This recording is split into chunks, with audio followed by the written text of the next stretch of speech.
So welcome to our fourth webinar of the year. This is in tandem with our upcoming play resource, was made largely in part by my colleagues Fiona and Mahoney, a speech and language therapist by background, and as I am is the casework manager on the information line, and Zarah Doyle, who is our training manager, but when she's at home, she's also a parent to an autistic child and to non-autistic children, with a lot of experience around autistic play. So this webinar is going to be recorded. It will be on our YouTube by the end of the week. At the end of Fiona and Zara's speaking presentation, we are going to have a Q&A session. So if you want to pop your questions into the Q&A or the chat, they'll be saved for the end. That I'm going to let Fiona and Zara take over. Great, thanks, Bridget. So yeah, today we're here to talk about play and specifically autistic play and how you can support your child's play. But before we get started, we're just going to talk a bit about who we are. So we're Ireland's autism charity, and we are dedicated to removing the invisible barriers often faced by autistic people and families so that every autistic person can enjoy the same chance in society. Our vision is for Ireland to be a country where every autistic person is accepted as they are, and our purpose is to create an inclusive society for autistic people that is accessible, accepting, and affirming. So we'll just go through what we do here at As I Am. So we have lots of different things going on in As I Am as an organization. Firstly, we have the autism information line. So that provides autism specific support, information, signposting, and advocacy. We also provide access to a once-off free legal clinic, and that can be accessed via phone, email, or via instant messaging on our As I Am website. We also have our autism ID cards, which is a tool for autistic people of all ages to navigate their daily routines, and it acts as proof of diagnosis when interacting with different services or organizations.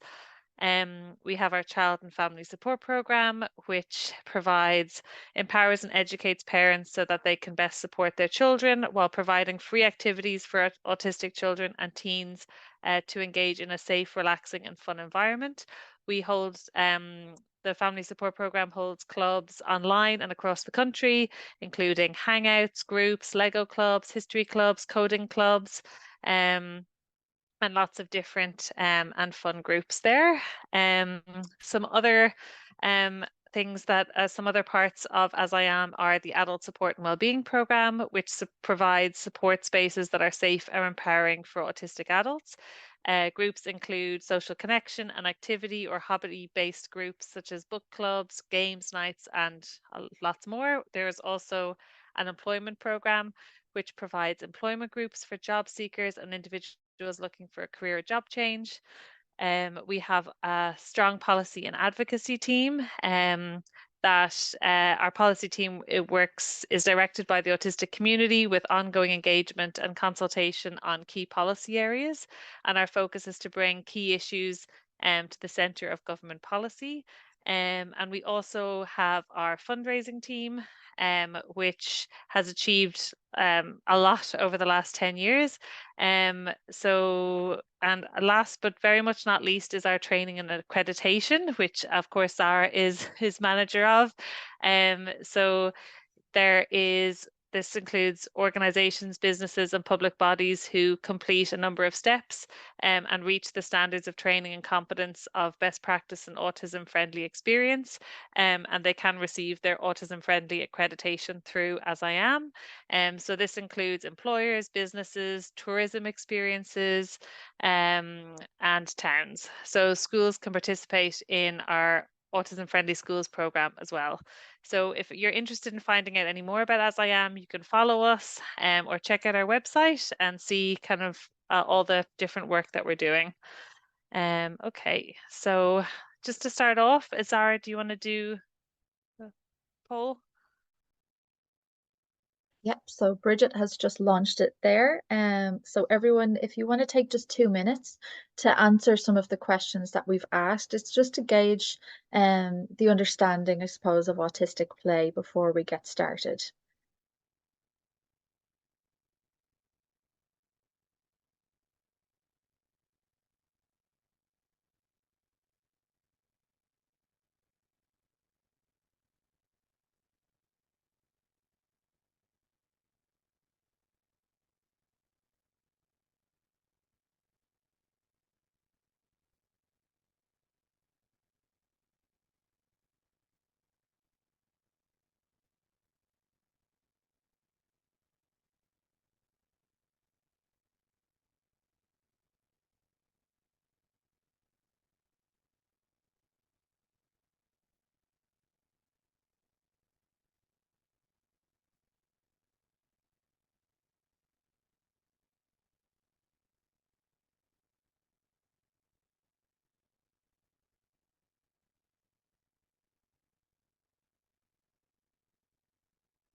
Really interesting to see the mixture of responses coming in.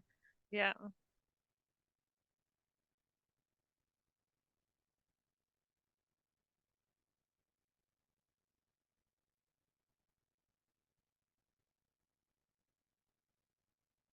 Okay, I think we can leave that open for a few minutes and then people can work away. Maybe Fiona, if you want to get Yep. started with just going down Yep, through what sure. we're going to talk about. Okay, so for tonight's webinar, we're going to talk through a few key discussion points. So we're going to talk a bit about what is play and why is it important. We're going to look at community views of play, looking at types and stages of play, looking at effective play partners, setting up the play environment, and we'll also talk about play dates, strategies, and top tips to support play as well. So Bridget will be monitoring our chat, for any questions or comments and things that might come through, and we'll hopefully get to some of those at the end of the presentation. Okay, so what is play? So there's lots of different definitions of play. Play is the work of the child. That's what Maria Montessori described it as. Play is the brain's favorite way of learning. That's one I really like. And nothing lights up a child's brain like play. So the United Nations Convention on the Rights of the Child states parties recognize the right of the child to rest and leisure and engage in play and recreational activities appropriate to the age of the child and to participate freely in cultural life and the arts. So this is supported by another General Comment 17 in 2013, which recognizes one of the optimal conditions for play is freedom from social exclusion, prejudice, or discrimination. So why is play so important? So according to the United Nations Convention on the Rights of the Child, every child has a right to play. So it's a child's way of making sense of the world. Play is a learning tool that engages, motivates, challenges, and pleases. So play gives children an opportunity to demonstrate all that they've observed and learned about the world around them. And at the same time, the opportunity to experiment with how they can make that learning useful. Play is also central to the early childhood curriculum framework, ASHTER. Both ASHTER, the National Curriculum Framework from the National Council for Curriculum and Assessment, and SHIELTA, the National Quality Framework for the Early Years Policy Unit, emphasize the importance of play in the home and in early education settings. Astor tells us that engaging in play is good for children's health and well-being. It's a way of creating community so that children develop a sense of identity and belonging, and it's a way of communicating, exploring, and thinking. Um, So yeah, play can help children develop lots of important skills. So most professionals who work with children use play to develop a connection, understand what's important to the child that they're working with, and to support children to develop a wide range of skills. And the more fun a child's having in their play, the more learning and the more fun that can happen. So play can support a child to develop their social development, develop speech and language skills, motor skills, to remain healthy and active, learn how to problem solve, learn, develop boundaries and create risks and see what, and take a healthy amount of risks, develop relationships, cope, learning different coping strategies, develop an understanding of emotion, explore and develop their interests and activities that they find motivating, and explore and understand their environment. And children can even practice coping strategies through play and through kind of pretend play modeling. So there's lots of different benefits to play, and it's clear why it's so important. So we're going to go through the different types and stages of play. So types of play refers to the kind of play that your child likes to engage in. So there's lots of different types of play. And children can engage in several types of play all at once. So you could have a child who's building a house with Lego while pretending to be a builder, which is a mix of, say, constructive play using their language, and it's also very creative. So children might take part in physical play like balancing, jumping, or running, while they're also engaging in pretend play where they're pretending to be animals or pirates or princesses and negotiating rules and ideas amongst themselves for the game to run smoothly. And children can often prefer certain types of play, but it can be helpful to know what all the different types of play are, and support your child with exposing them to all these different types of play. So there's creative play, which involves children exploring and using their bodies and materials to make and do things, to share their feelings, ideas, and thoughts. And there's lots of ways that children can be creative in their play. So, like by dancing, painting, playing with junk and recycled materials, working with Play-Doh and clay, and using their imaginations. Games with rules. Even very young children can take part in games with rules. Simple games like peekaboo or turn-taking games, they all have rules, and often children play by their own pretty flexible rules to begin with as well. So in time, some might start to partake in conventional games with external rules. And language is a really important part of games with rules, as children explain and they question and they negotiate the rules. And rules are a really important part of pretend play as well, where children negotiate rules about what can and can't be done in a certain game or in the imaginative world that they've created. Language is another type of play. So that involves children playing with sounds and words, and it might include unrehearsed, spontaneous sounds. So it might be like making up rhymes, making up funny songs, making up silly words. I know that my own kids have started singing a song called Which Way's the Nana, and they just kind of sing it over and over again, and they just love playing with the sounds in it. So yeah, there's lots of funny language sounds that come out. What's up, dude, is one that my kids love at the moment as well. They just kind of go around saying it all the time to each other, and they think it's the funniest thing in the world. Um, so physical play is one that a lot of children really enjoy, and that involves children developing, practicing, and refining their body movements and their control. So it can include whole body and just limb movements like their arms and their legs, and coordination and balance.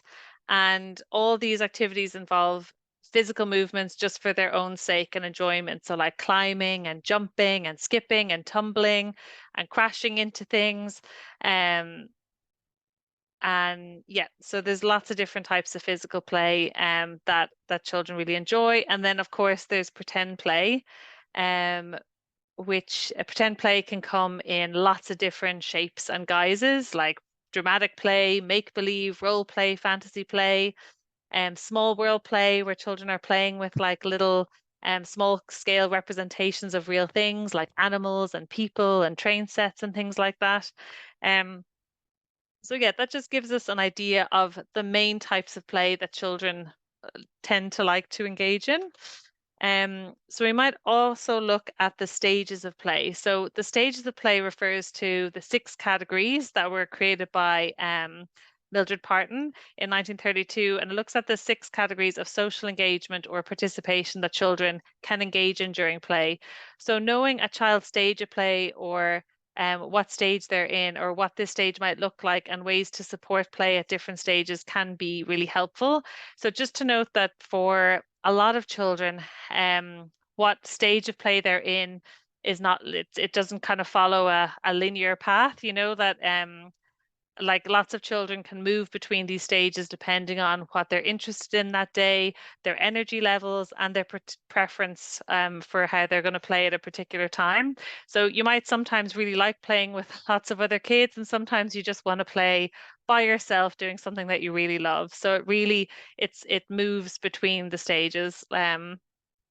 So yeah, so in general, unoccupied play is a child just being in their space or engaging in parallel play. Sorry. If your child is generally engaged in unoccupied play, for example, just being in their space or engaging in parallel play will probably be the most enjoyable experience for both of you. So say for unoccupied play, looks like a child wanders around, they may watch, but they may not become involved in any particular activity for more than a minute or two. So, like a child who might walk around the playground but not actually engage or be or climb on some of the play equipment in that playground. Onlooker play would be where a child is watching other children but doesn't get involved or get into those activities themselves. So unlike occupied play, the child's involved in the activities as an onlooker. So they're observing the social aspects of play. They're watching what the other kids are doing, but they're just not jumping in. So it might be like a child wandering around a room and observing what everyone else is doing, but not jumping in or not getting involved in it just yet. Solitary play is where a child plays alone with toys. So they're not too involved with other children or very aware of them. So it might be just a child playing, you know, Lego or doing a puzzle and things on their own, or doing something like sand or slime and things by themselves. Parallel play is where 2 or more children may play with the same toys in pretty much in quite a similar way, and they're next to each other. So they're aware of each other's presence, but they're not interacting with each other. They're not talking to each other or sharing the toys between each other. But they might look at each other from time to time and kind of be aware of the other person being there, or the other child being there. Associative play is where a child plays with other children, but acts on their own rather than doing what the group wants. So the child might take part in so the children might take part in a common activity and talk to each other about it, but their activity is not coordinated. They're not very clear about maybe what they're up to, and they don't tend to have roles or tasks within the play, so that the play is not organized as a whole group. And then you've got cooperative play. So cooperative play occurs when children play with other children, and it requires a kind of a division or a split of efforts amongst them to achieve a common goal, or to do a specific task. So say like with competitive games, you might have like someone who wins at the end or someone who doesn't win at the end, or joint or unified games. They might involve problem solving where everyone wins.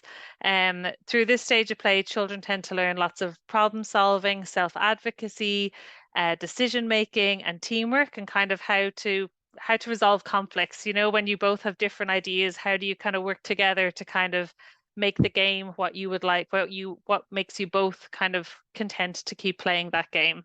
So yeah, so there's just some different examples of the stages of play there.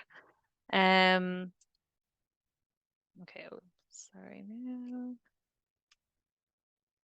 Okay, so as autistic children often have a different way of perceiving and interpreting the world, sometimes their play will also look different to other children's play, and that's okay.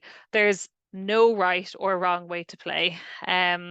So Peter Gray outlines the 5 most agreed on characteristics of play. So it's self-chosen, it's something that you really want to do, it's self-directed, and it's intrinsically motivated, and tends to be guided by mental rules. And when you're engaging in play, you tend to be active, you tend to be alert, but you're pretty not stressed. You're pretty in a pretty relaxed, alert state of mind.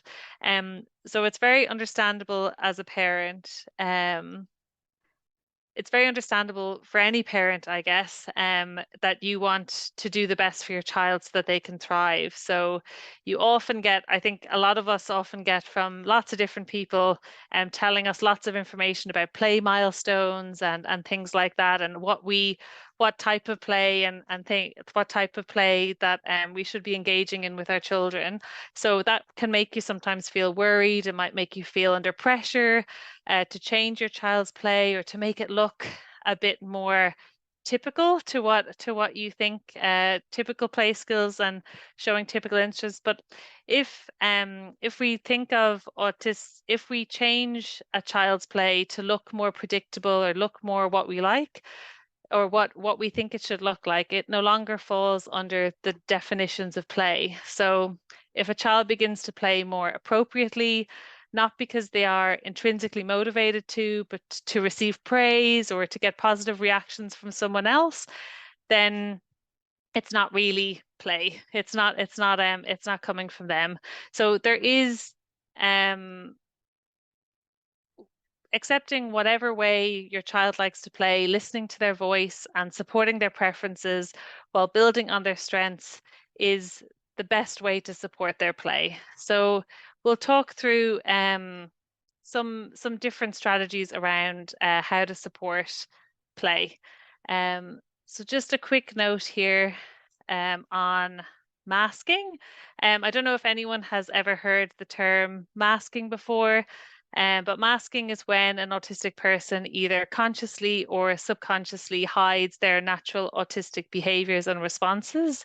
So it's a strategy used by many autistic individuals, including children, to hide and suppress their autistic traits and to mimic neurotypical behaviors in social situations. And this can occur during play in various social interactions. So recognizing the signs of masking is important for parents, caregivers, and educators to understand when a child might be exerting extra effort to fit in, which can be exhausting, not especially when you're doing something that should naturally be something that we really enjoy, and that's inherently something that you get a lot of joy out of. It can lead to increased stress and anxiety. And these are just some common signs of masking in autistic children during play. So things like imitating peers. So the child might closely watch peers and then imitate their play behaviors, their language, their social interactions, even if it doesn't seem natural or enjoyable to them. Another example might be hiding their interests. So autistic children might avoid engaging in their preferred, possibly less socially accepted play activities when they're around their peers, and instead force themselves to participate in what others are doing. Um, and another example might be suppressing stim behaviors. So stimming is common amongst autistic individuals, and it can be a coping mechanism for sensory processing or emotional regulation. So a child masking may suppress their stimming behaviors like flapping or rocking or spinning or making a certain noise that they enjoy making during play to appear more like their neurotypical peers. Another example might be forced eye contact. So while it may be uncomfortable or unnatural for the child, an autistic child might force themselves to make eye contact during play because they've been taught that it's what's socially expected of them. And another might be scripted language, so using phrases or language patterns that they've memorized from other children, from adults or media, rather than expressing their own thoughts and feelings in a spontaneous way. And another example would be over preparation for social play. So an autistic child might rehearse conversations or play scenarios ahead of time to reduce uncertainty of social interactions. So making their participation more fluid and natural. Um, so what exhaustion and burnout after socializing. So because masking requires significant mental effort, a child, like it's a child not behaving how they would naturally behave. It's something that they have to consciously think of the whole way through while they're masking. A child might appear unusually tired or withdrawn or quite irritable after playing with others. Um, and in an effort to blend in, the child may hide their discomfort, confusion, or need for help during play, which can lead to unaddressed distress or some misunderstandings as well. Um, okay, so that's just a note on masking. So when we are, I guess, supporting, embracing, and validating autistic play, that can really help with a child and support their unmasking. So that's the process of feeling proud of one's autistic identity. So neurotypical individuals can support by making adjustments to include and validate autistic individuals during playtime. So masking may involve letting go of any guilt or shame associated with autistic traits that are different from societal norms. But just because they're different doesn't mean they're any less valid.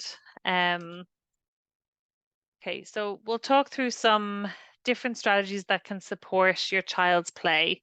And Zarah has a wealth of experience here, so if you want to pipe in at any of this, please do.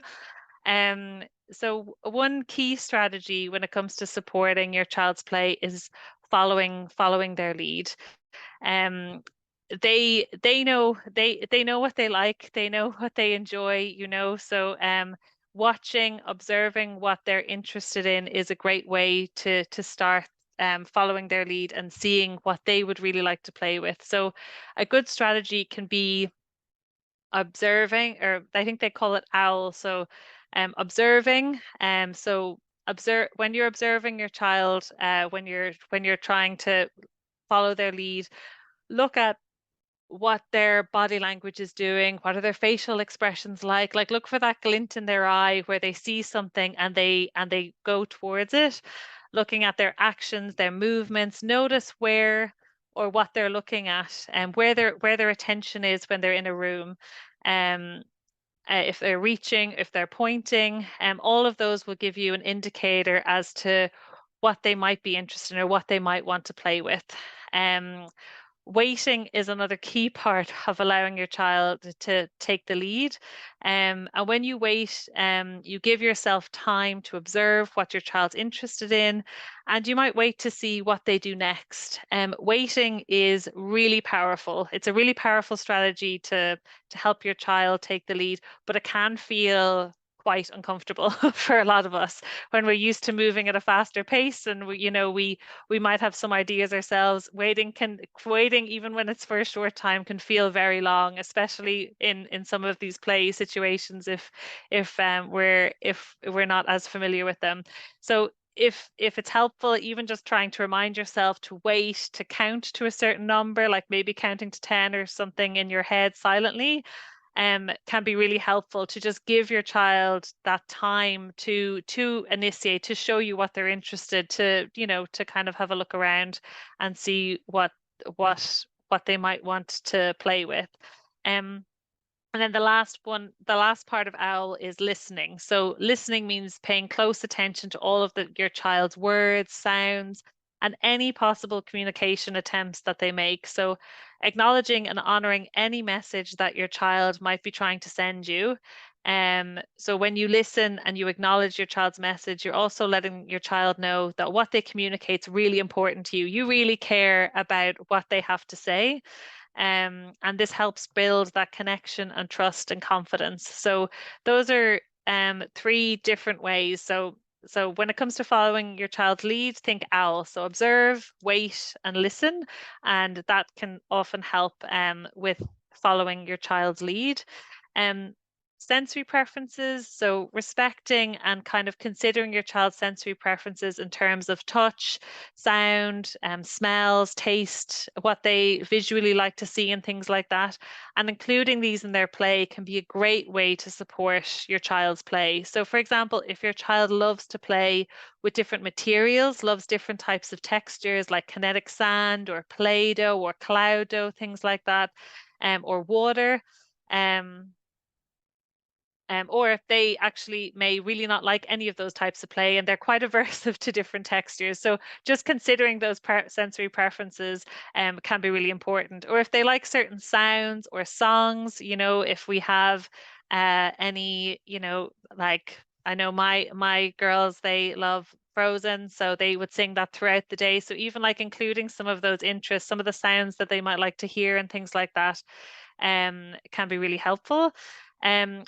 Or if they love movement, if they love climbing, running, jumping, try to incorporate these activities into their play can be a great way to do this. So like if they love movement, if they're always up and down, any type of play that involves that movement, that gives them that feedback, crashing, climbing, things like that can be a great way to support their play. And yeah, it's also very important to respect sensory dislikes. So if your child doesn't like certain textures or doesn't like moving and jumping, or maybe they mightn't like certain types of noises, incorporating those sensory preferences and being aware of their sensory dislikes can really help your child just feel calm, safe, and regulated for play. And that's the ideal way, the ideal kind of mindset you'd like your child to be in when they're playing, is that they're calm, that they're feeling safe, and that they're feeling regulated. Um, so taking your time is obviously very important. Children learn and they play in their own time and at their own pace. So it's important to just go with the flow a little bit with play and like take your time with it, sit back a little and see where it leads. Which yeah, can be challenging at times, but it is really powerful when you take a step back and you take your time with it and just kind of accept whatever direction it takes. So supporting your child's communication is really important as well. So being responsive to and validating all communication attempts. So anything from verbal communication to signing to using visual supports, communication devices, and your child might be showing you with their body what they want to communicate either. So ensuring you're supporting your child's communication style and play can really support your connection and enrich your interactions. And even if your child you may not be clear on what message they're trying to send you, they might be making a certain noise, they might be showing you something with their body, they might be saying words that you're not really too sure what they mean. You can still honor and you can still validate that communication by just saying back what you've heard, by nodding, by smiling. If you have a good idea what you think they're trying to say, you can also repeat that. But definitely responding to all those communication attempts, however they're coming to you, can be really helpful with supporting your child's play. Um, and so in general, language strategies that support all language development or that would support play are, yeah, things like modeling language naturally when you're playing. So if you are talking during play, just to model it naturally and not prompting and saying things like say this or say that, but just modeling as you go through. Using music or songs can be a great way to support language and communication as well. And yeah, just honoring all those modes of communication, and any perceived communication attempt can be really supportive of play, but also supportive of that connection that you're making with your child during play. Um, So organizing the play environment can also be a really helpful strategy. So think about providing your child access to different types of play, maybe organizing play materials can support children to know how they can engage with that toy or with that material that you have. And providing visual supports can also be really helpful. So visuals that might support understanding of what's happening, visuals explaining the game that you might be playing or outlining the play sequence for the child can be really helpful. I know there is one rule that I've heard before for organizing play can be like I think it's called the 3-2-1 rule. So when you're introducing toys, that you might think of 3 toys, 2 that the child is familiar with, and 1 that the child isn't familiar with but seems kind of similar to the 2 that they really like. So like just to give them a chance to engage with those different toys, just to have them out can be helpful. So people play or social routines with people that don't involve toys can be a great way of supporting play as well, especially if your child really enjoys more of that physical kind of play and maybe has that a kind of that sensory preference of movement and that kind of play. By taking the toy out of the equation, your child can focus on interacting with you instead of having to shift attention between a toy and a person. So depending on your child's sensory preferences, this type of play can also give valuable sensory input and support your child's regulation. So some examples of these are bouncing your child on your lap, singing songs, tossing your child on a smash mat. I remember we used to kind of do some rolling play with our kids, like kind of rolling and squishing and pretending to make a hot dog or make a sandwich and things like that was great fun. Tickles, peekaboo, hide and seek and things like that. And this also would support for some children it would support regulation as well. And obviously when your child's regulated, they're better able to connect, to communicate, and really enjoy their play. Another way to support play is to think about questions. So questions often interrupt the flow of children's thinking and they can interfere with their learning. So just some ideas for questions that work when you're playing and that kind of keep that flow of play going are things like showing interest and clarifying questions. So things like, tell me what you mean, or tell me more about that. So those kinds of kind of open questions, pondering questions, things like that might encourage creative thinking, like I wonder if that bubble is going to pop, or I wonder where that train's going to go there, I wonder what's going to happen here, things like that. And posing possibilities, so planting ideas can be helpful, so that maybe we could pop this with our finger, maybe we could pop the bubble with our finger, or maybe we could roll this into a ball and throw it over here, or things like that. So those kind of posing questions can be really helpful. Okay, and now I'm going to pass over to Zarah.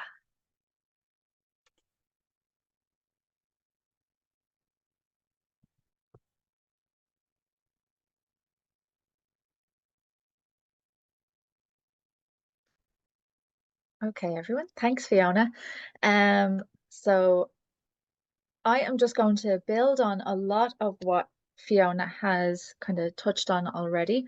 I'm going to go into it in a little bit more detail and look at some kind of tips around how best to support our young people through their play. So the key really is recognizing each child's unique play style and self-regulation purpose rather than measuring against neurotypical milestones, and their engagement and joy are what it's truly all about, So we have to really focus on things like their preferred topics, routines, and think about the rules that are important to them in their play, around those preferred maybe fictional scenarios or non-fiction special interests. And think of, there's apparent lack of varied imaginative play, replaced by repetition of favored kind of scripts and stuff like that. So it's you know, people not really understanding what it is to play, um, trying to replace it with skill building and things like that. So we're trying to avoid that kind of negative kind of overview and perspective and rule driven you know, outlook on how we play. Play should be, you know, feeling free, being able to be yourself in the moment. And sometimes for autistic people, they like to, you know, create those more structured play, but there's also times of unstructured play as well. So it can look like things like, you know, solitary play, but actually we're okay on our own. You know, we're actually really enjoying our play on our own sometimes, and it can just be that additional kind of environmental stressor to add us into a situation where we have to have a play partner when we're not quite ready. So some of these things are really important to understand about our children before we kind of put them into the play date kind of scenario. So we have to understand, you know, the different kind of things that work for our young person, because we'll all have unique play profiles. We have to look at things that are motivating, what we're actually really interested in. I know for my own son, lots of his interests stemmed from his experience in moving objects from a really early age. So building blocks, having, you know, the little wooden trains with the magnets on the end. And now, like, he's 18 now, so he's had a lifetime, you know, of his interest in trains, and it's actually grown with him. He has really delved into, like, it could be the engine size of a freight train and the paint color they use on that particular model, and you know, looking at the science behind all of this stuff. So play really can ignite a spark in someone for what they are meant to do in life. So it's actually magical to think of how much we can get from our play. And it saddens me a lot to hear people kind of changing the way autistic people play, because everyone should be allowed to relax and have their brain explore different elements of the environment however they want to do that. So we should be thinking about how we feel safe in the environment, how we can engage and actually spark joy in other people, rather than, you know, tell them what they should behave like when they're playing. So there's certain things that we need to kind of focus in on. So some ideas around transitions away from play. So we need to think of this in a really neuroaffirmative way. So thinking about strategies that parents can actually use that will support an autistic child's transition away from really engrossing play, because a lot of the time our kids are absolutely, you know, completely taken over by a special interest, and it can be really difficult to transition out of that.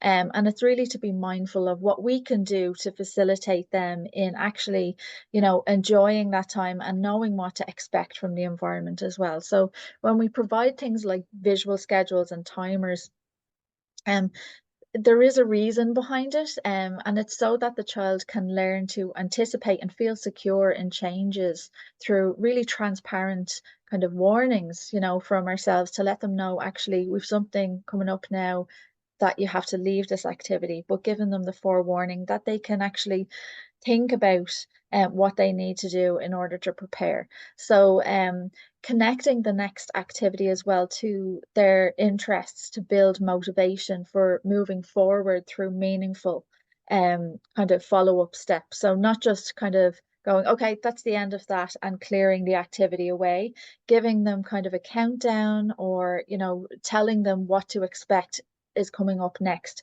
really allows them to prepare for that transition piece.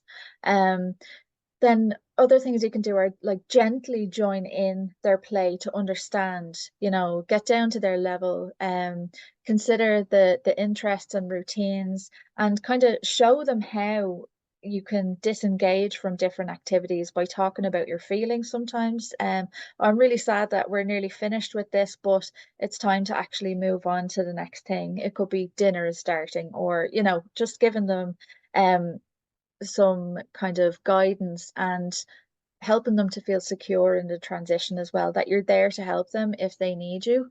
Um, Giving choices as well. So how can we close out the play? So wrapping up the scenes, of if it's small world characters, how does a film end? Maybe they're connecting it with different kind of experiences they've had through their favorite characters, and build that into the play routine that they've created as well.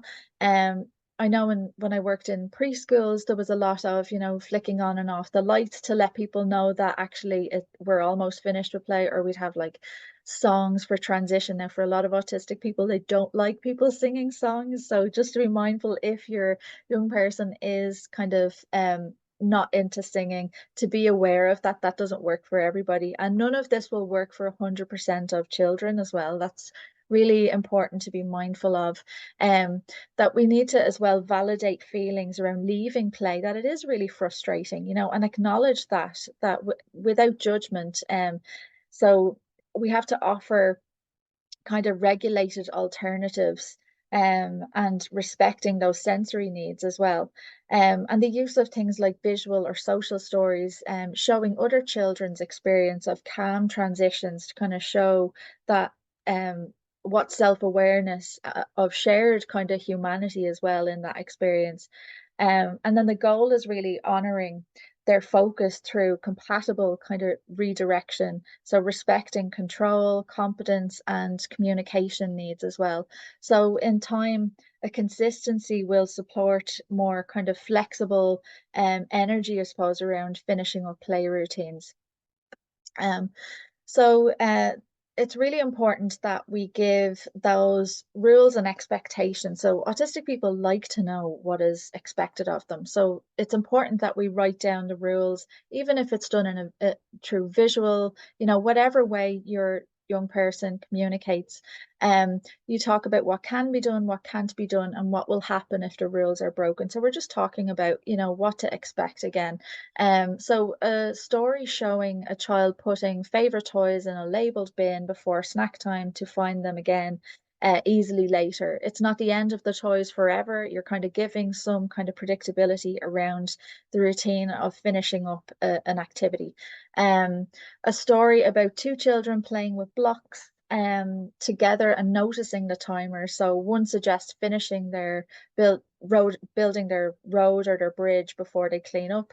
Um, Talking about things like a traffic light system. So when the light turns green, it will be time to trade your tablet for your lunch. You know what I mean? So you're handing things over. So it gives a nice visual kind of reinforcement, and like the ability to track time as well, between or throughout your day and your daily routine.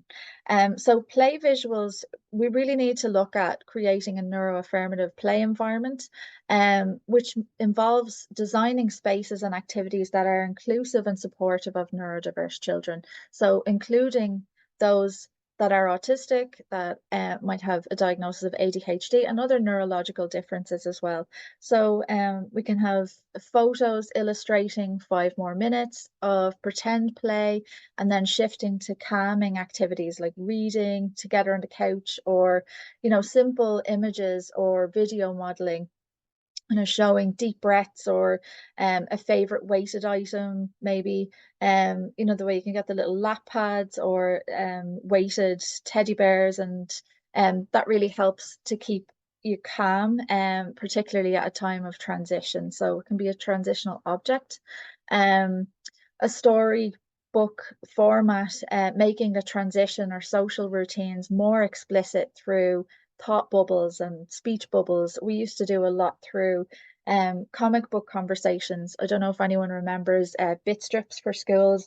I was absolutely obsessed with them. I'm an autistic person myself, so I always loved anything to do with animation, and creating scenes and trying to understand, the thought processes of other people. So things like illustrating it through a thought bubble was really interesting to me. And I was like really starting to get to grips with the bones of different characters and why they would do certain things. And, it was really interesting that you could actually have that context in the visuals that you're using. So this is just an example of one of the transitional pieces that were designed as part of the Teach Me As I Am program. So it's basically a countdown kind of, I suppose it's kind of a visual schedule, if you like, but it just gives the child an idea of how long they have um, to process, I suppose, what's coming next.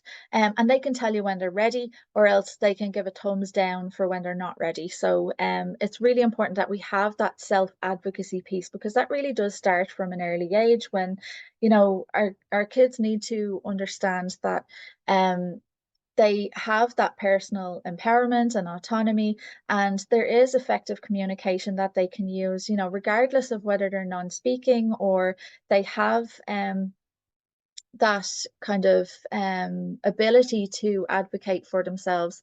There are certain things that help us kind of organize our thought processes. So things like organizing ourselves in time and space, or executive function. But when it comes to supporting play for non-speaking autistic children, fostering that self-advocacy through our AAC devices, or alternative and augmentative communication, is so, so important. So while verbal language is understandably challenging, finding ways to understand and express our needs and preferences and consent empowers self-determination, and is really critical for our well-being. So some strategies that we can use are providing choices to indicate, so things like pointing to pictures, using symbols of toys, having activities kind of planned out, or even just illustrated to the person.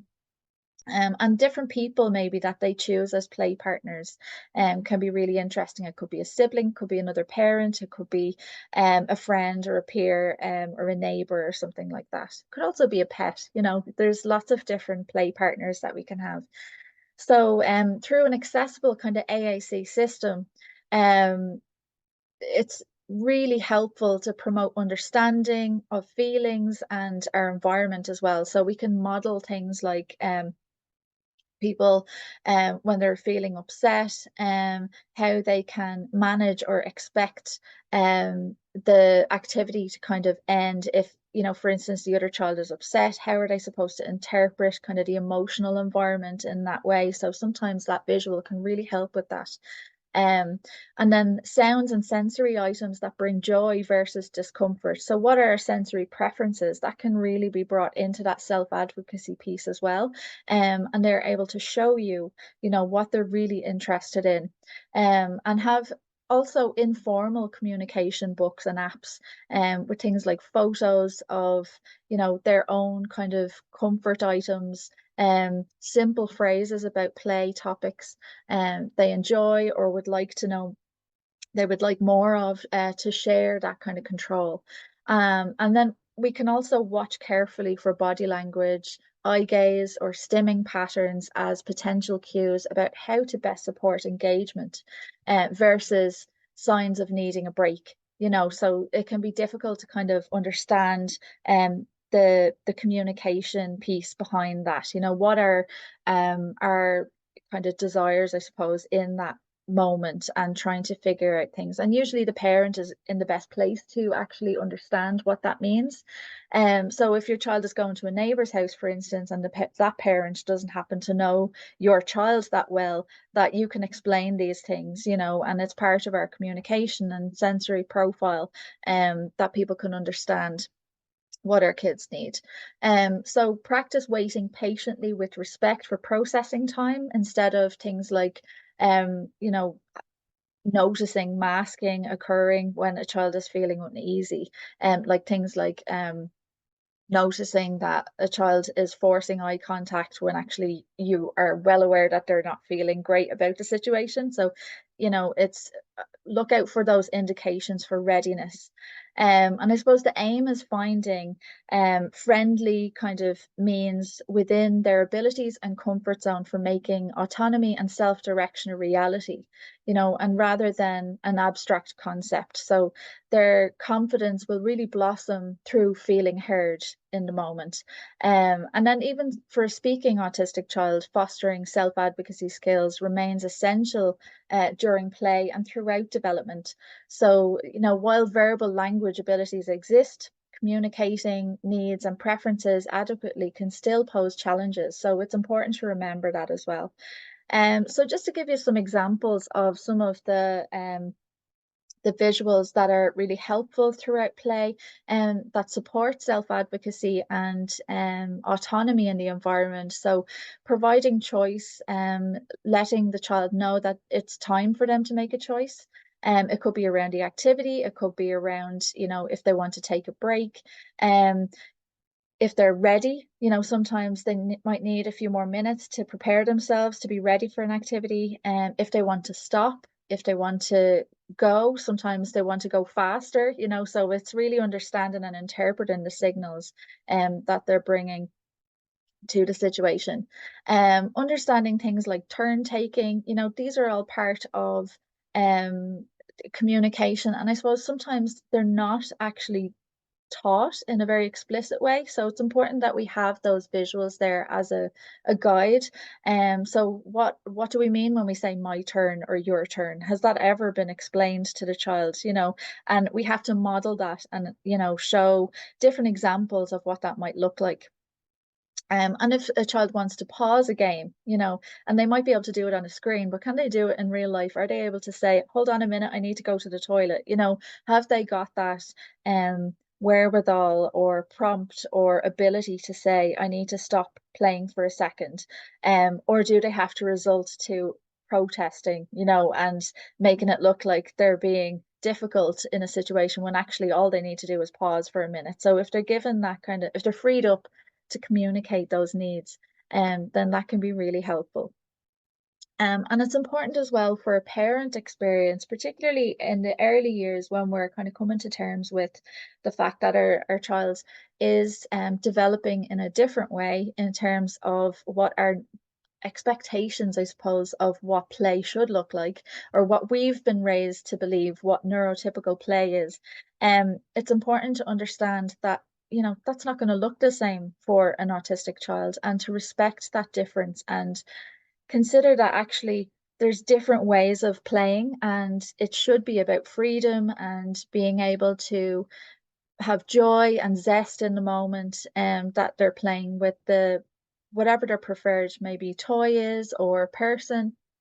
Um, so, consider that parallel play piece. So if you're feeling self-conscious, or if your child is not engaging in play with you at that time, consider engaging in parallel play with them. So maybe just sit, in the same room. It could be both of you sitting on the floor, they're playing with a car on their own, or, they're doing a puzzle or they're drawing a picture.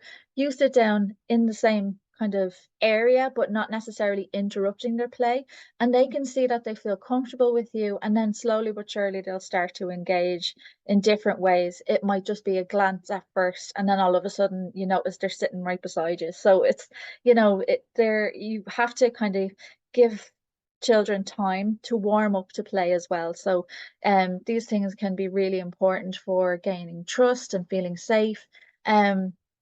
So as your child kind of plays, sit nearby and engage and play by yourself, maybe, like I said, coloring or building a structure or copying what your child is doing. Sometimes they find that hilarious, and it turns into lots of mirror play. And then it ends up being this, game where you're both belly laughing at the end. So it's really interesting to see, how we can build on those interactions through really natural kind of ways of play, without having to think about it too much. And it's kind of like that floor time approach where you're building on those kind of engagements, in a really, as I said, natural way and a relaxed way.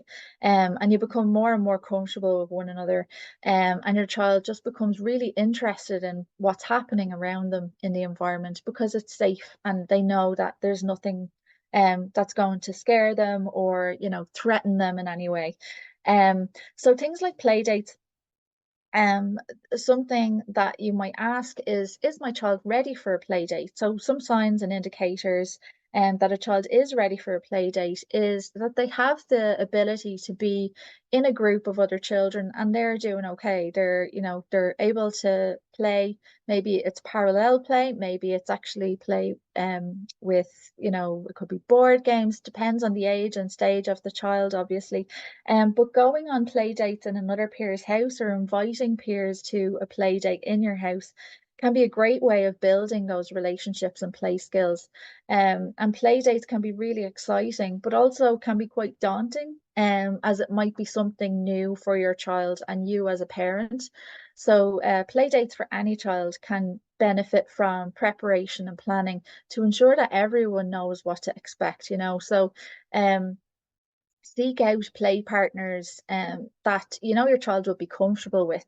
There's no sense in not knowing the other child, because it can be quite difficult then trying to navigate the situation if your child is, unfamiliar with their surroundings, and then you're kind of up against other barriers in the environment. So when you're planning for things like a play connection, it's important that you're thinking about co-regulation, which means that they're able to kind of have a warm and responsive interaction with their peer that they're going to be connecting with through play. So different interactions that provide the support, things like modeling that young children need to understand and express and model their thoughts and feelings.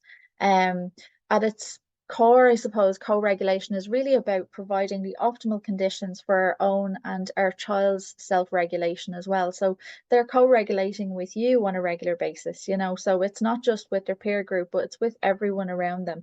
So there may be a situation where you might ask, what if my child is not ready for a play date? So if your autistic child is still developing the ability to co-regulate during transitions away from engaging activities, there's some additional strategies that may help while avoiding stress or kind of power struggles.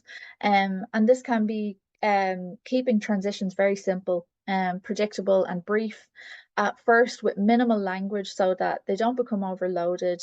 Visuals really do help.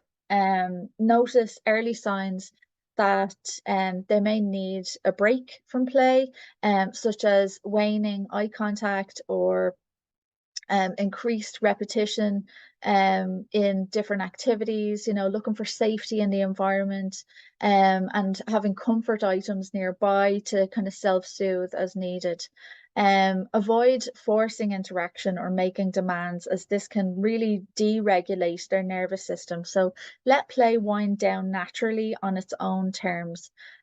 Give space for solitary exploration of comfort objects or textures, with calming music sometimes can really help if they signal strong no to leave the activity through their body language, like laying on the floor.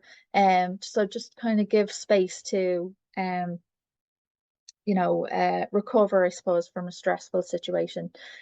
Stay near for reassurance through, or offer things like joint attention to a book without kind of conversation pressure. So allow them to come to you in their own kind of space and time to help refocus in their own space. Celebrate small successes as well. So by validating the effort without judgment of failures, as they develop capacity for regulation. So praise trying soothing self helps. So patience following their pace is really important as well, and recognizing that they've reached a sensory tolerance, I suppose, is key to supporting growth without that kind of stress maybe involved in play, because it can put us off play dates if we have a bad experience. So it's important to wait until we are ready for that. Um, So before the play date, some things that you can do are to pick a suitable time. Like think about, has the child been in school all day? Might they be experiencing some social burnout perhaps after being in school, you know, and having to participate in different activities? Wait for them to be in a regulated state and be calm with the idea of going on a play date. You might leave it till a weekend, or you might wait for a day where they're off school, perhaps. Or if you think that they're okay to go after a busy day in school, then that's absolutely fine. It is against, or it is about your own kind of judgment. Um, the things that we can do then is, you know, predictability, having that first and then piece. Again, the visuals are really helpful, particularly in the beginning. So structure is important for the child's environment as it offers predictability and security and reassurance. So through that structure, children and supporting adults can establish those boundaries and understand expectations. So that structure offers emotional security, enhanced focus, and that social and educational piece as well. Um, Other concepts that sometimes are not explained with kind of much, I suppose, visual kind of concrete concept behind it, I suppose, would be things like, what is a friend, you know, and it is difficult to actually put it into words what exactly is a friend in a simplistic way that maybe a child might understand. But it's funny because most children do understand what a friend is, and it's through watching, you know, modeling on TV shows, or, you know, seeing mommy and daddy having friends, or seeing an older sibling having friends. But things like let's be friends, what is a best friend, we're not friends, like there's lots of different concepts that we have to think about in how we explain it, because these are the things that get very confusing very fast for autistic people, because the social rules aren't always written down anywhere. So you spend a lot of time trying to figure out things from your own perspective. And that's how sometimes we get it wrong. So it's important that we're just aware of that hidden curriculum piece that can sometimes be a barrier for us. Things like the playground. There are no kind of, well, sometimes there are rules put up around a place. Sometimes there's core boards. That is great to see so many different kind of visuals now available in playgrounds, and the fact that they're really taking on board the sensory environment and the sensory needs as well.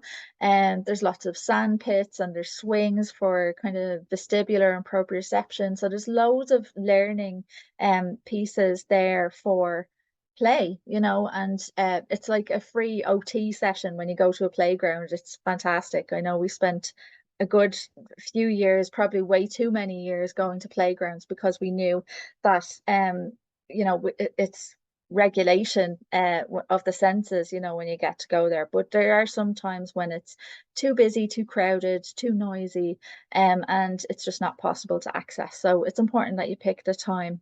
Um, so during play dates, what we'd suggest, if it is the first time you're kind of exploring this concept for your child, just to kind of give them, I suppose, some uh, freedom to tell you when they're finished with a play date, because sometimes we can have an expectation, oh yeah, we're going to go over, we'll stay there for the day, and the moms will have tea and coffee and the kids will play in the sitting room and it'll be lovely.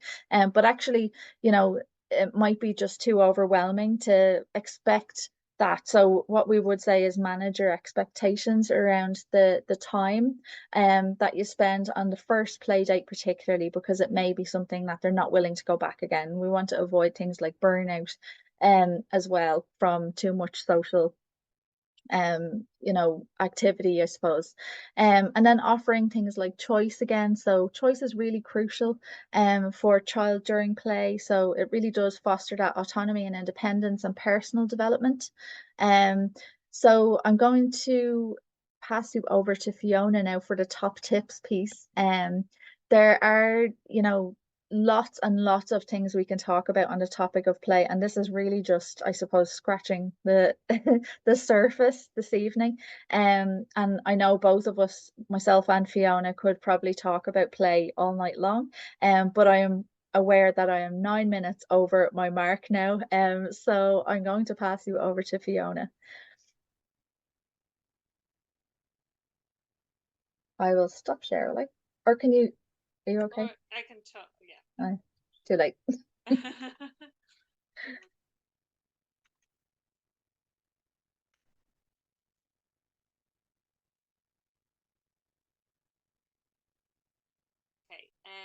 So we've already talked through, I think, a lot of good tips, a lot of there's been a lot of information there, but this is kind of a summary. Some of these tips you've already spoken about earlier, but it's just kind of a nice summary as we finish up. So things to think about are things creating intrigue rather than demanding your child's attention. So that's thinking of that kind of way you question, the way you kind of lead conversations during play. It's like, oh, I wonder what that noise is, and oh, what are you going to do with that, and oh, tell me a bit about this.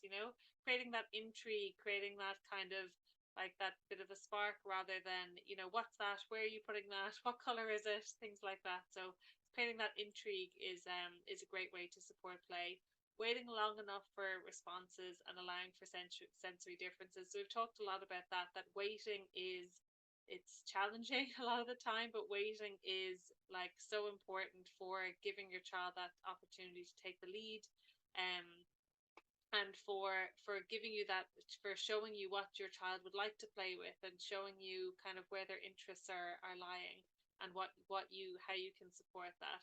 And obviously allowing for sensory differences, so considering what are their sensory differences, what do they like, what kind of textures do they like, what do they like to avoid, what kind of movement do they like, um, and considering those during play can be really support, and incorporating them into your play as you're playing can be really helpful to support your child, because they'll enjoy it, because that's the type of sensory input that they enjoy, but also they'll feel calm, they'll feel safe, they'll feel more regulated in their play.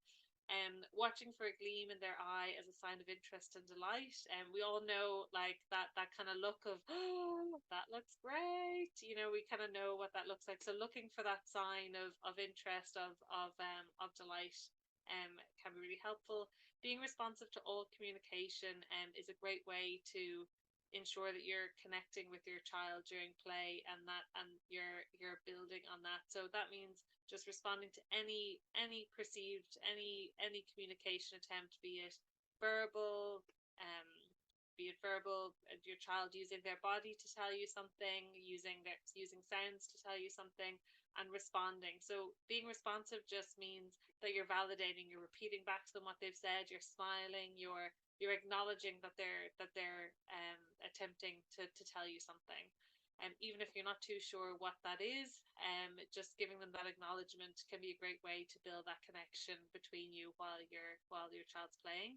Embracing feelings, all the feelings, is really important. So, like, as your child is, like, throughout play, they might be feeling different feelings, and just to kind of go along and support and embrace those, and enriching ideas. So if that's part of that kind of, as your child might be playing and doing a certain type of play, you can add that little bit of a new idea, a little bit of something extra to what they're doing, and they may take it, they may not like your new idea, but you can kind of enrich those ideas and add another layer to them. Like, if they're, I don't know, playing, it might be like playing with their dolly, and they might be feeding their dolly, and you might say something like, "Oh, I think she's sick," and that might lead into a whole other kind of part of play. So it's enriching their ideas, and kind of giving them other things that they can do with their play when they've already kind of taken the lead and they've started their play. You can kind of add little nuggets in there to see how they might react to those. And when you and your child are having fun, you can be sure learning will definitely happen. We all learn better when we enjoy what we're learning, and we're having fun with it. So that. So this is this is your quote, Sarah, is it? Find new ways of looking at what we usually look through. Okay, so I think that is the end of our presentation this evening. So thank you for listening.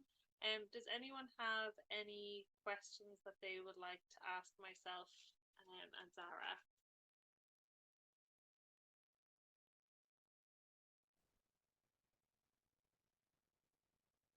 Okay, that was great. We do have a few questions coming in. One of them is in regards to a child wanting to have television on in the background while they're playing, whether it's a particular show or just to have noise. Is that something that counts as screen time, or is that a sensory thing that's helping them? What's going on with that? Who's that to? Either of us? Either of you, go for it. I would say it is screen time, but it's also probably a sensory preference that they have kind of noise in the background to keep them regulated. They might be hyposensitive at that moment in time where they're trying to concentrate on something, and having the noise on the background adjusts their focus and their ability to kind of lean into the activity that they're doing. Silence can sometimes be very off-putting. Mhm. I have to listen to music when I'm reading just so I can focus, and it might have no language in it, so it could just be like calming music or whatever, but it helps me to concentrate, but that's kind of my ADHD, so I don't know if that is the same, but there's definitely a sensory element to that, and it does help keep us on track with our focus and attention. Yeah, and it might look different to what you might consider screen time. You know, if he's playing around it and it's on in the background, it could be just, yeah, like Zara saying, enjoying the sounds, enjoying the color that's coming out of the screen, but kind of having it just there and finding it regulating and just like something that helps them feel calm. So yeah, not yeah, definitely. It sounds like they know what they like, and that's what works for them when they're playing. So yeah, it's like listening to a podcast when you're going around the house, like doing something like that. It's just yeah. I will say, Fiona, your audio is a little bit low at the moment, so if there's something going on. Mine? And no, you're fine, Zara. It's Okay. just Fiona, I think. Okay. And from an autistic perspective myself, and I feel a bit odd talking about this because Fiona is my manager at work, but I can't get any work done without a podcast. I need that noise going in constantly to be able to focus on anything. So it might just be that the 3-year-old's version of a podcast is Peppa Pig. Just to add to that, I think the predictable kind of script as well. So they probably know the episode really well. And it's helping them to feel kind of in control because they have that predictable kind of sound happening in the background too. Yeah. This might be more in reference to the play resource itself, but will the visuals that were used in this presentation be available for people to print out to use for themselves? Yeah, so I have a link to a communication kit that I sent out for earlier. So if anyone is interested in that, I can certainly link it, and they can use whatever parts they like. Okay. How can you deal with differing rules in different houses in play dates, especially when both children involved are autistic and one parent might have a very different way of dealing with sensory regulation and meltdowns than the other parent? Do you want to take it, Fiona? I think this is a tricky one, yeah, across the board with play dates. Possibly visual supports here can be helpful, like for the children in particular who are playing together, so they know what to expect. They know kind of how like the different things that are coming up, and even like some prep before the play date around like when you're this, you know, if you're doing a visual guide, if you're explaining the house that they're coming to, you can maybe talk to some of those little rules. I suppose it's um uh making those expectations clear, like with visuals, can be a really great way to just get everyone on the same page. But there might be some negotiation with those visuals, you know, between the children about what, you know, what they expect. But yeah, it's definitely something that visuals can support with, but it does take a bit of teasing out sometimes. Definitely knowing their sensory profiles as well, I think, involves there. And if there are any like sensory triggers in terms of like, so one person's stimming might set another person off because they're not co-regulated. So that's important to just acknowledge as well, that if they are both regulated and able to participate in an activity, great. But if they're not regulated, then forget it. It's just not going to happen. Yeah. So you can make it as predictable as you possibly can, and also provide their comfort. You know, it might be a fidget, it might be comfort toys, teddies, blankets, whatever it might be. And think about that sensory profile just to create a more accessible kind of space for them to be comfortable in. One question about children who might not have any particular interest in physical toys, but are really interested in imaginative play or screen-based games. Um, is that just the way it is, or is there ways to incorporate physical toys and different kinds of play? There is ways, like even with iPads, with screens, like you can play together with some of those things if your if your child is if your child's open to it. Like you can kind of show an interest. You go, oh, what did you do there? Oh, like you know, you can kind of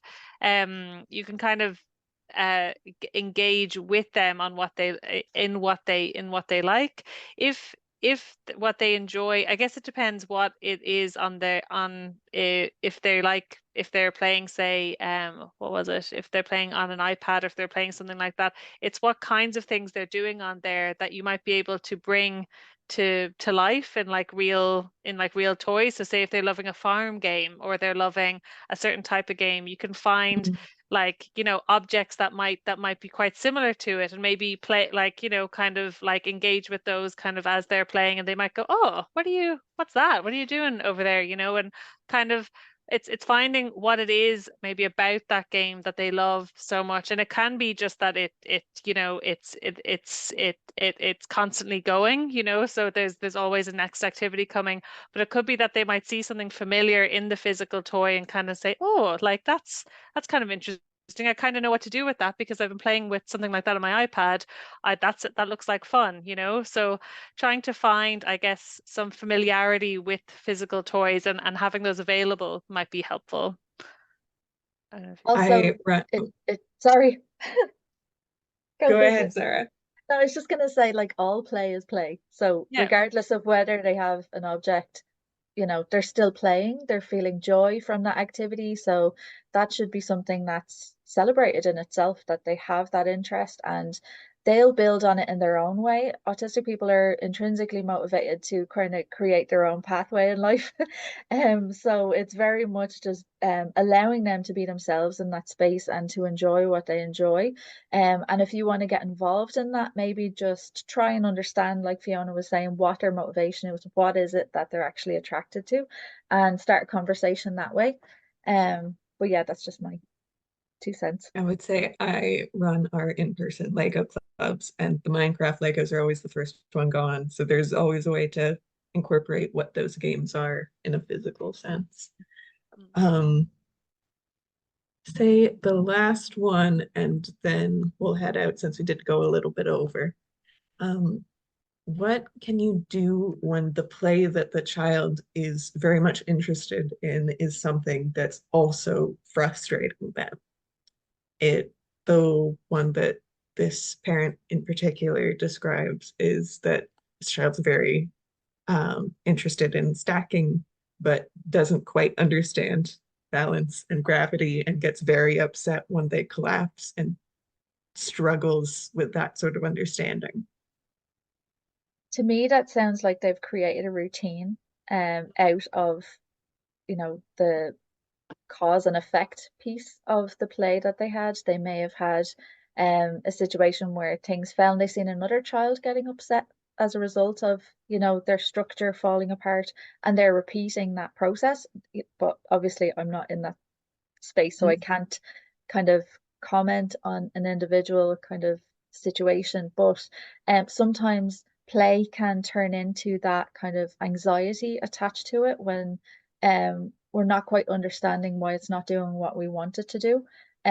So it's important to kind of introduce new ways of looking at that. So try and adapt the perspective to be a joyful one again by using different ways of incorporating a similar action. So it could be something ridiculous that you do parallel play side by side and you're stacking pillows instead of blocks or something, and they're suddenly interested in a new routine, and you're replacing the anxiety with actually a bit of joy and play that way. So that's just a suggestion. I don't know if that would work, but what do you think, Fiona or Brighid? Yeah, yeah, I like it's a great like opportunity to kind of, like kind of get into that little person's mind and kind of be like, oh, what is it about building that? Like, what's going on for you? So it could be like modeling kind of to the side and kind of like creating a new routine, or you can, I guess without seeing it, it's hard to give specific advice for something like that. But I think it's yeah, there's ways to kind of build it like you were saying, Zara, into and create kind of a different moment out of the same kind of skill that they're enjoying. But maybe like, and there's like kind of a nice little coping strategy part to that you're kind of incidentally kind of teaching in there as well, like, or kind of introducing them to. But yeah, it's hard to know without seeing it what might work. But that's a really good idea. Okay, before I go into our wrap-up spiel, would you like to explain when the play resource and where the play resource will be available for people? So the play resource will be available in probably the next few weeks, and when it comes out, it'll be on our website, and it'll also be advertised on our socials. So just keep an eye out for it. Okay, and this webinar has been recorded. It will be sent out an email to you tomorrow, and it will be on our YouTube by the end of the week. So I'm going to say goodnight and thank you to Fiona and Zarah for giving all your time and information.